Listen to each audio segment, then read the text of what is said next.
Retour au débat de France 24. Face aux doutes persistants, on avait fini par le pressentir. Il n'y aura pas d'élection présidentielle, ni cette année, ni la suivante en République démocratique du Congo. Le pays aura donc encore, début 2019, à sa tête Joseph Kabila. C'est du moins ce qu'a glissé subrepticement la CENI, la Commission nationale électorale indépendante, dans sa dépêche datée d'avant-hier, tirant ainsi un trait sur l'accord dit de la Saint-Sylvestre, conclu, comme son nom l'indique, le 31 décembre de l'année dernière, entre le camp du président en exercice et une large frange de l'opposition. Accord qui a permis le maintien au pouvoir du président Kabila au-delà du terme de son deuxième et dernier mandat prévu par la Constitution, moyennant l'achèvement du recensement censé permettre précisément la tenue des élections d'ici la fin de cette année. On n'y sera pas. Est-ce la fin de l'état de droit en RDC? Pour en débattre face à face, j'accueille Francis Calombo. Bonjour. Bonjour. Vous êtes député, frondeur du PPRD, c'est le parti du président Joseph Kabila, et vous êtes proche de l'opposant, donc Moïse Katumbi. Merci d'être avec nous. Face à vous, en duplex depuis Bruxelles, maître Guillaume Manjolo, vous êtes conseiller au ministère des Affaires étrangères de la République démocratique du Congo. Merci à vous d'avoir accepté ce débat. Mot à mot dans le texte, la CENI dit avoir besoin de 504 jours après la fin de l'enrôlement, donc du recensement, pour arriver au jour du scrutin. Or, le recensement étant encore en cours depuis plusieurs semaines, notamment dans les régions du Kasaï, le centre, victime de violences, on peut en déduire, Guillaume Manjolo, qu'il n'y aura pas d'élection avant le premier trimestre 2019. Pourquoi 504 jours d'après vous ? Premier élément, une petite correction, je ne suis plus conseiller aux affaires étrangères, je l'ai été pendant une dizaine d'années, je ne suis plus. Et je suis au fait communicateur de la majorité présidentielle, donc j'anime un parti qui s'appelle l'ULDC, Parti cher à Raymond Tshibanda, ancien ministre des Affaires étrangères. Pour revenir à votre question, il me semble que nous sommes dans ce que M. Zizek a appelé les Dankverbot. C'est-à-dire que tout le monde sait ce qu'il faut faire, ce qui se passe exactement au niveau du pays, mais personne ne va entériner la situation au sens réel du terme. Lorsque toutes les instances seront réunies plutôt au niveau de la Cité de l'Union africaine, cette opposition à laquelle appartient aujourd'hui M. Calombo n'était pas présente, mais seulement tous ceux qui étaient là avaient convenu devant l'OIF, une instance à laquelle on ne peut pas reprocher quoi que ce soit, notamment d'être partisane de qui que ce soit. Et la SADC, la CENI avait dit qu'effectivement on ne pouvait pas, dans l'état des choses à l'époque, espérer faire les élections dans le courant de l'année 2007. Mais simplement, 2017, au moins, on pouvait envisager ça, une possibilité, en avril 2018. 2018. Ça, c'était à la... Donc, ça, c'est à la réunion de la Cité de l'Union africaine. Oui, maintenant, on est à 504 jours. Toujours dans cette Dankverbot, c'est-à-dire que les gens... Oui, bien entendu, je vais y venir, tout simplement, si vous permettez très rapidement, parce qu'il est quand même utile de donner la lecture exacte de la situation. Finalement, ils se rencontrent de nouveau plutôt au niveau de la CENCO, ils décident qu'effectivement, on pouvait envisager ça en 2017, décembre. Mais simplement, lorsque la légistique permet une option, c'est-à-dire que après avoir dit au chapitre 4 qu'effectivement, décembre 2017, c'était une possibilité, tout de suite après, on ouvre une brèche disant que si les conditions ne sont pas réunies en ce moment-là, la tripartite, en l'occurrence ici, la CENI, le CENSA et le gouvernement, devaient apprécier si les conditions sont réunies pour pouvoir aller aux élections ou pas, ou si elles ne sont pas réunies. Mais je rappelle quand même quelque chose de tout à fait utile, c'est que vous venez de le dire maintenant par rapport à l'espace Kasaï, qui n'a toujours pas connu des recensements, comme vous appelez ça, on appelle ça enrôlement dans les processus électoraux. Et à ce jour, ce n'est pas encore finalisé. Je vous informe que par ailleurs, que toutes les structures de l'État ont été complètement démolies, ce qui fait qu'il n'y a presque plus rien du tout. Tout a été rasé. Mais pardonnez-moi de reposer ma question. Pourquoi 500... On comprend la nécessité de procéder à l'enrôlement. Pourquoi 504 jours après la fin de l'enrôlement? C'est simplement ce que j'aimerais comprendre. Mais non, c'est pas après la fin de l'enrôlement. Pour l'instant... Oui, mais pour l'instant, non, c'est pas après la fin de l'enrôlement. C'est-à-dire que l'un dans l'autre, à partir d'aujourd'hui, c'est une indication, c'est même pas encore précis, c'est-à-dire qu'il appartiendra à la tripartite CENSA, gouvernement et CENI, ensemble d'apprécier effectivement la proposition technique. La technicité revient à la CENI après tout. Si la CENI estime que bon, c'est ça le délai, à partir de maintenant, c'est pas après l'enrôlement. L'enrôlement au niveau du espace Kasaï n'est pas encore terminé, n'a pas encore débuté au sens réel du terme. On ne peut pas aujourd'hui parler 500 jours après l'enrôlement, on parle à partir d'aujourd'hui. C'est-à-dire c'est une indication qui n'est pas encore précise dans la mesure où c'est à partir d'aujourd'hui. Et encore, faut-il que toutes les instances réunies en regard de cet accord-là, qui a été entériné le 31 décembre 2016 à la Cinco, donc cet accord permet cette opportunité, cette possibilité-là d'évaluer si c'est possible. En tout état de cause, ça nous amène, Guillaume Mangiolo. Oui, on a bien compris. Il va falloir que je fasse réagir quand même Francis Calombo, mais vous nous confirmez donc que ces 504 jours nous amènent en tout état de cause au premier trimestre 2019.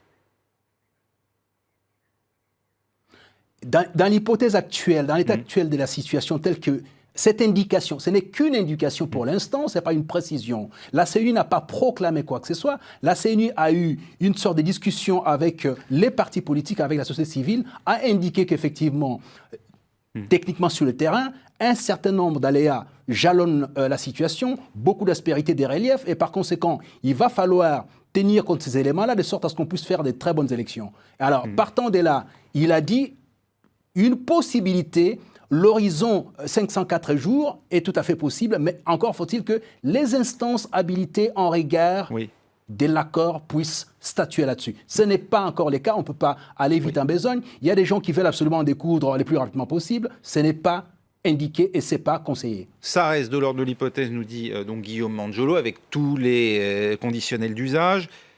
Comment vous avez lu et perçu ce qui a été dit il y a 2 jours dans ce texte de la CENI? Est-ce que d'après vous, le président Kabila, si effectivement ces conditions pour tenir le scrutin aujourd'hui ne sont pas réunies comme le dit la CENI, mais impose de le faire dans 504 jours, peut rester au pouvoir jusqu'au premier trimestre 2019, Joseph Calombo? Non, le problème c'est que, merci d'abord pour l'invitation, je retiens une seule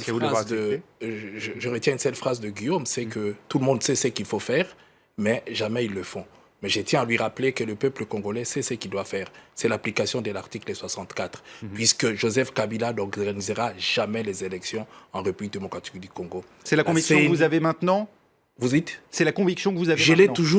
Je l'ai toujours dit, même sur votre plateau, la dernière fois que je suis passé. Je l'ai soutenu et je continue à le dire. Il ne le fera pas. Il n'a pas intérêt, ça ne lui concerne pas. Ce qu'il veut faire, c'est s'éterniser au pouvoir pour piller la République démocratique du Congo.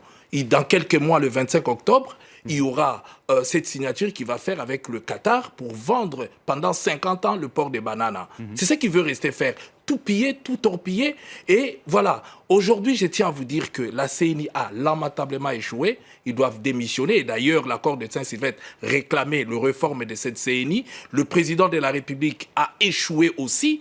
Et c'est que nous devons nous dire qu'il se donne 500 jours, 1000 jours ou 10 ans ou 20 ans.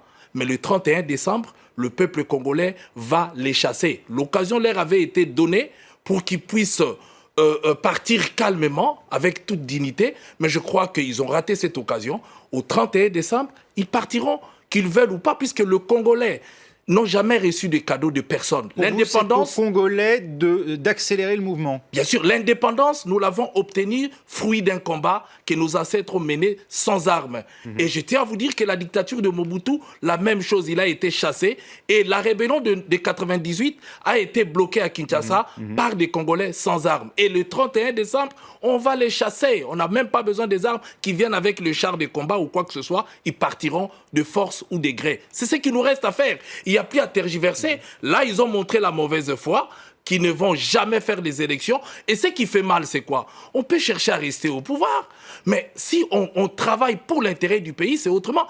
Ici, on a volé même le peu d'argent que nos grands-mères gardaient sous le matelas pour préparer leurs obsèques. C'est-à-dire qu'on fait quoi faire? On fait pomper les Congolais. Même les bulletins scolaires sont vendus par une seule personne. Donc, est-ce que vous pensez que c'est comme ça qu'on doit les laisser gérer le Congo? On n'arrive même pas à ramasser les poubelles. Les villes, les routes n'existent plus. Les poubelles, on ne les ramasse plus. Et avec ça, vous voulez rester pour faire quoi? Guillaume Mangiolo, compte tenu des nouveaux délais dont fait état la CNI, même si vous nous dites qu'il reste bien sûr à déterminer quels seront ces délais exacts, est-ce qu'on peut dire d'ores et déjà que ces accords de la Saint-Sylvestre sont caducs? Non, les accords ne sont pas caducs. L'accord de la Saint-Sylvestre n'est pas caduc du tout. Tout simplement, on a une question, en fait, une situation particulière où les gens partent du principe que, par l'effet d'une certaine prophétie, ils doivent occuper certains postes plutôt s'ils ne les occupent pas, et par conséquent, rien ne marche en RDC. Ce que Francis Calombo dit est totalement risible parce qu'il a fait partie du système et dans des conditions que lui-même sait, et les gens qui sont autour de lui sont à la base d'énormément des forfaitures et de la gestion la plus hasardeuses, notamment dans le Katanga. Il ne peut pas aujourd'hui venir prétendre ici. Ce qu'il est en train de dire, c'est malheureux. Moïse Parce qu'on n'est pas Katumbi là pour et ça, Félix Tshisekedi, le fils de feu Étienne Tshisekedi, disent la même chose. Ils l'ont dit déjà 18 septembre, avant cette annonce, qui n'en est pas vraiment une, nous dites-vous, de la CNI. Ils nous disent il y a non-respect de la Constitution et de l'accord du 31 décembre 2016. Non, il me semble que ce n'est pas ça du tout, parce qu'il faut rappeler les choses calmement, de manière posée.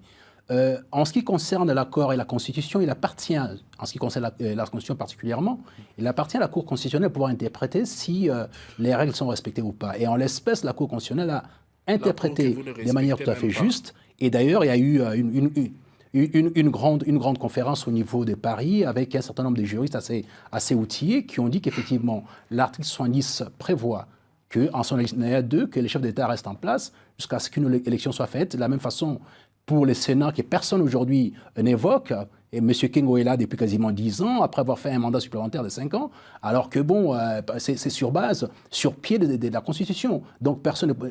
Mais ce n'est pas le cas au niveau de la présidentielle. Ce qui fait que ce qui est dit par...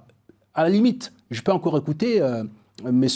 Félix Tshilombo, qui, n'ayant pas été au niveau des responsabilités pendant très longtemps, il peut encore prétendre certaines choses. Mais ceux qui sont nos amis d'hier, il y a encore à peine, même pas un an, étaient avec nous, ont participé à la gestion de ce pays pendant très longtemps et dans des conditions tout à fait assez sombres, et ils le savent. Et par conséquent, ils n'ont pas de prétention aujourd'hui, sur des plateaux de télévision, à pouvoir démontrer leur bonne foi, leur capacité de bonne gestion. Tout ça, ça n'a rien à voir.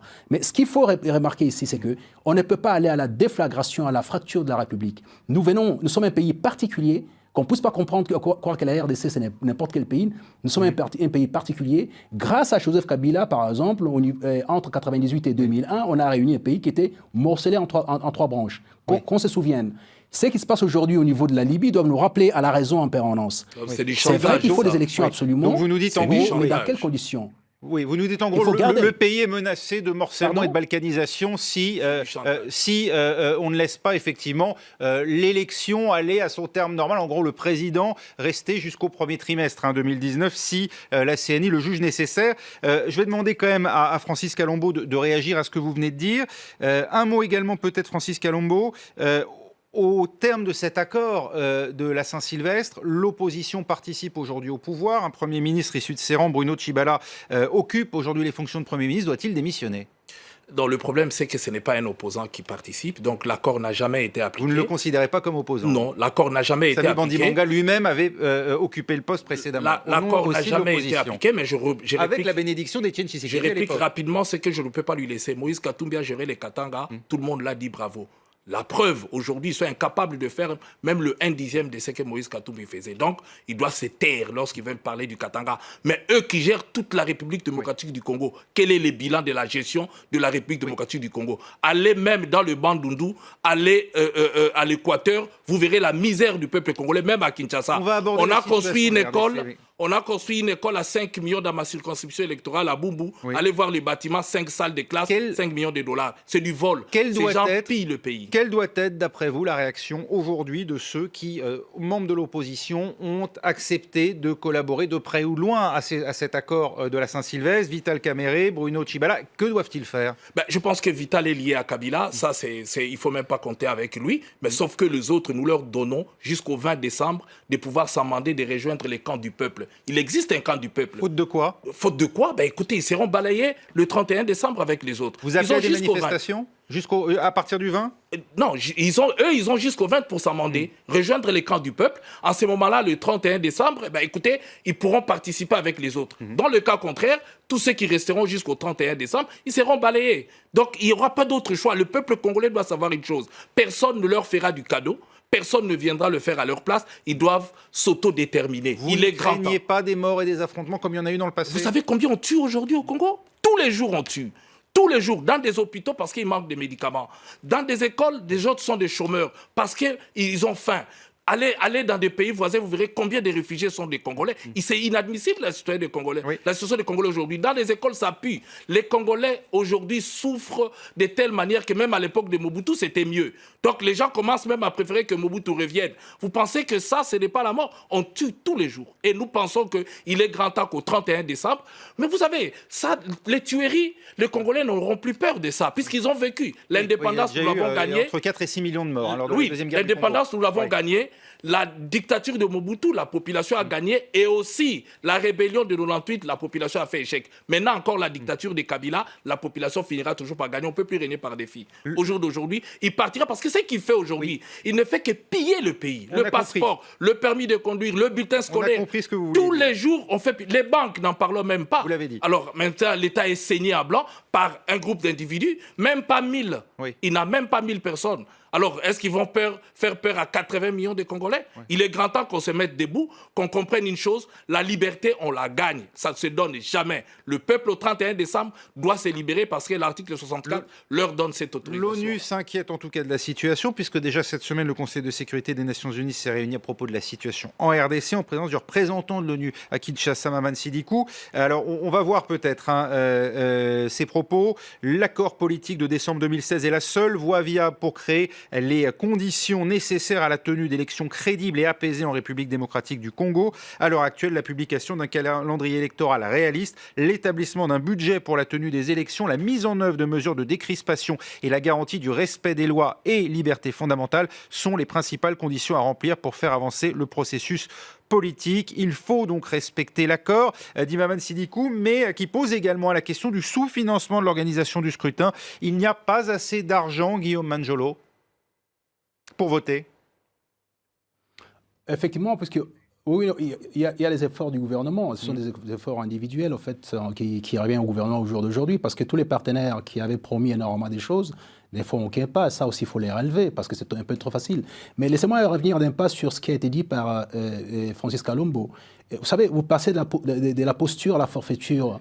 Vous ne pouvez pas comparer quelqu'un comme Katumbi avec quelqu'un comme Badibanga ou quelqu'un comme Tchibala aujourd'hui. Tchibala a 30 ans. Vous voulez dire, en gros, l'opposant Katumbi à ceux qui participent aujourd'hui au pouvoir, à vos côtés. Attendez, on est à distance. Oui, c'est pour ça que je précise pour ceux qui nous regardent et qui ne sont pas familiers aux affaires internes de la République démocratique du Congo. Oui. Exactement, voyez-vous, c'est-à-dire qu'on a affaire aux gens aujourd'hui qui ont la crédibilité exacte de l'opposition, qui sont là depuis une trentaine d'années. On a des nouveaux venus, richissimes et tout ça, qui sont enrichis sur le dos de la République et aujourd'hui qui prétendent pouvoir gérer ce pays en bon père des familles. Et ceux qui sont venus en botte à caoutchouc se sont enrichis en quoi? Ceux qui sont venus en botte à caoutchouc, ils se sont enrichis. On va laisser Guillaume Manjolo. Permettez, monsieur, je vous laisserai réagir après. Allez-y, Guillaume Manjolo. Oui, voyez-vous, j'essaie de pouvoir fréquenter un peu l'intelligentsia française aujourd'hui. Je suis énormément ce qu'est fait Onfray. Onfray nous dit aujourd'hui que le peuple, c'est l'entité de la population sur laquelle s'appliquent les pouvoirs. Et ces gens-là ne sont pas le peuple. Ils n'ont jamais été le peuple. Et quand on a eu des richissimes qui sont sortis au niveau du Katanga, il y a un seul milliardaire et personne d'autre. C'est pas sérieux. Donc maintenant, vous faites allusion à Moïse Katumbi? Ce qu'il dit Maman Sidikou, c'est tout à fait... Tout à fait. Ce qui dit Maman Sidikou, c'est tout à fait réaliste. D'ailleurs, si vous suivez ce qui s'est passé aux Nations Unies, il a été dit que maintenant on a besoin du délai raisonnable. Pourquoi? Parce que simplement, ce qu'on a eu comme difficulté en 2006, qu'au terme des élections, il y a eu la guerre en pleine Kinshasa, et en 2011, pareil, il y a eu beaucoup trop de morts. Mais maintenant, avec toute cette inflation plutôt des candidatures, les gens veulent absolument devenir chef de l'État dans toutes les conditions et tout ça, on risque de tomber dans une anarchie, dans un état de nature quasiment définitif. Et regardez ce qui se passe au niveau de la République centrafricaine. On a cru qu'il fallait faire les élections, ça suffisait. Au jour d'aujourd'hui, nous sommes encore en train de voir les balais diplomatiques pour aller évaluer s'il y a génocide ou pas. Et Kinshasa et la RDC, c'est un pays particulier. Donc ça n'a rien à voir. C'est-à-dire où vous avez la lecture exacte de la situation, où vous êtes dans les folklores et la fantaisie, et alors on comprend très bien. Être un homme d'État, c'est pas ça. C'est pas venir faire un chapelet de toutes les situations sur le terrain. Vous dites, Guillaume Manjolo, Maman Sidikou a une vision réaliste de la situation. Voilà aussi ce que dit Maman Sidikou. Il affirme que les journalistes, les opposants politiques et les activistes de la société civile font toujours l'objet d'intimidation, de harcèlement et de violence. Est-ce que là aussi, vous êtes d'accord avec ces propos ? Vous savez, vous faites les tours de la CEAC, donc l'Afrique centrale. Dites-moi un seul pays où les conditions de démocratie sont à la hauteur de la RDC. Tiens. Un seul pays. Est-ce que nous parlons de la RDC ou des autres pays? Faites-moi On t'avoue, juste... vous êtes Congolais ou vous êtes Mais non, on va laisser Guillaume Angelo répondre, et puis vous pourrez réagir. Écoutez, laissez-moi finir. Vous n'avez pas d'argument et vous êtes en train de pouvoir ramasser tout et faire un marché. Faites les commerces, la misère de la population, c'est très bien, mais ce n'est pas ce qui est recommandé aujourd'hui. Ce qui est recommandé, c'est quelles sont les pistes de solutions pour que la RDC ne sombre pas dans le chaos. C'est ça qui est recommandé aujourd'hui. Et j'ai conscience simplement que le seul pays au niveau de l'Afrique centrale, de la CEAC, c'est la RDC qui a atteint un certain seuil de démocratie. Ce n'est pas parfait, j'en conviens. Il y a encore une démarche à faire, il y a encore des étapes à pouvoir franchir. Mais simplement, oui, nous on a au moins... Ben oui, mais attendez... Vous voyez l'anarchie avec laquelle vous vivez, vous ne pouvez pas prétendre gérer le pays, c'est impossible. Parce que, y compris sur un média international, on n'est pas monsieur de pouvoir s'entendre. Donc, voyez-vous, sur ce plan-là précis, il faut rappeler ce qui a été dit par Maman Sidoukou en rappelant ce que je viens de faire par rapport à l'état de la démocratie au niveau d'Afrique centrale. Mais en même temps aussi, il faut rappeler une chose, c'est que les Nations Unies ne sont pas d'avis que la date telle que indiquer cet horizon indépassable selon une certaine opposition radicale est devenue aujourd'hui salafiste et fondamentaliste. Oui. Donc, ce n'est pas ça. Parce que... Pardon ? Vous avez quand même signé, enfin le pouvoir congolais a quand même signé pour cette date. Pardon de vous le rappeler. Mais bien entendu, à cette date, mais simplement... Oui, non, vous faites bien de les rappeler, mais simplement, rappelez-le avec tous les éléments qui concourent à ces rappels. C'est-à-dire que la disposition 4 dit on tiendra les élections à telle date. Toutefois, si les conditions sont pas réunies, on évaluera. C'est ce qu'il dit. On ne dit pas on tiendra et on ferme. Donc, simplement, non, c'est pas ça. En fait, là, on ne peut plus interagir, ça n'a aucun intérêt. Ils disent ce qu'ils ont envie de dire Terminé, parce que vous êtes pour faire du folklore. Et moi, j'essaie de pouvoir apporter en fait, des éléments crédibles par rapport à ce qui se passe sur le terrain, par rapport aux réalités sur le terrain. Y a-t-il eu des morts dans l'espace Kasaï ou pas? Vous avez ouvert votre annonce ou les débats par la situation du Kasaï. Est-ce qu'on peut évaluer la situation du Kasaï au jour d'aujourd'hui et savoir effectivement si nous sommes dans les conditions requises, dans le délai qui est porté par ces chers messieurs, de tenir ces élections en cette date-là? Mais c'est impossible, et tout le monde le sait. D'où j'ai insisté sur les donc verbotes. Ce sont des gens qui savent, mais parce qu'ils n'ont pas la moindre crédibilité, ils n'ont rien apporté à la population parce qu'ils ont déjà été au pouvoir. Parmi eux, surtout les G7, auxquels il appartient, a fait la démonstration de sa faillite et de son incompétence. Et voilà, aujourd'hui, ils veulent surfer derrière Félix et Chilombo pour, soi-disant, faire du blanchiment de leur situation, de sorte à pouvoir accéder encore aux responsabilités. Mais ça ne tiendra pas la route.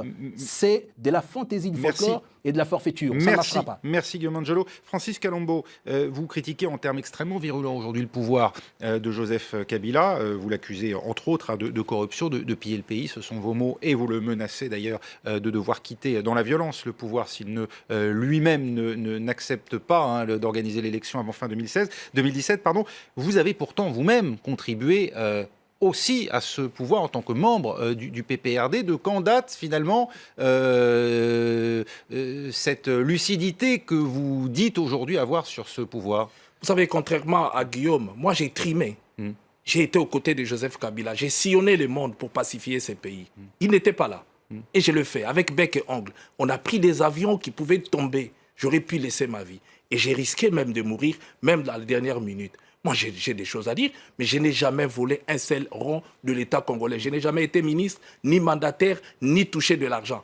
Mais j'ai contribué pour ramener la paix. Lorsque j'ai vu que la tendance qu'on a prise en 2015, c'était de commencer à tuer. C'est là où la tuerie a commencé. Quand il parle du Kasaï, mais qui tue au Kasaï? Le rapport est là. Et j'ai dit, chiche, il n'y a que les imbéciles qui ne changent pas. Il n'y a que celui qui n'aime pas le Congo et les Congolais qui peut soutenir ce qui se passe aujourd'hui en République démocratique du Congo. Moi, j'aime mon pays. J'aime ma population. Et d'ailleurs, même en étant de la majorité, poser la question aux Congolais, j'étais l'avocat des orphelins et de veuves. Je l'ai toujours soutenu contre les gens du pouvoir, contre la corruption, contre tout ce qu'ils ont fait. Mais néanmoins, ce qui est vrai, il faut décrisper la situation. Qu'on libère Franck Diongo, qu'on libère Mouyambo, qu'on libère Huit Moudongo. Tant de prisonniers politiques sont aujourd'hui en train de de mourir en prison tous les jours. Qu'on libère les militaires, qu'on libère les policiers qui fassent bien leur travail. Même les journalistes sont pris en otage. La justice est prise en otage. Il a évoqué la Cour constitutionnelle aujourd'hui. Ils ont pris un arrêt par rapport à l'ancien gouverneur Azembe. Qu'est-ce qu'ils ont fait de cet arrêt? Ils sabotent. On oblige la Cour constitutionnelle à prendre un arrêt avec 5 juges au lieu de 7 minimum. Moi, je pense qu'aujourd'hui, c'est la honte. C'est l'arbitraire qui règne en République démocratique du Congo. Il faut les chasser. Il ne faut même pas leur demander de partir. Je crois que le peuple doit se préparer à les chasser. Seule la lutte libère, ce ne sera pas un cadeau puisque nos parents ont eu l'indépendance suite à un combat. Nous devons nous battre, même à main nue. Les Congolais doivent se mettre debout comme un seul homme, les chasser. Donc nous donnons jusqu'au 20 à ceux qui sont encore de la majorité de rejoindre le camp du peuple. Et les 31, on va bouter ceux qui resteront de l'autre côté dehors. Il n'y a que ça comme choix. Il n'y en a pas d'autre puisque actuellement, ils partiront jamais. Merci Francis Kalombo d'avoir participé à ce débat. Merci à vous, maître Guillaume Manjolo, depuis Bruxelles, d'avoir apporté la contradiction ici même. Merci à vous d'avoir suivi ce débat. Restez sur France 24, bien sûr, dans un instant. C'est un nouveau journal.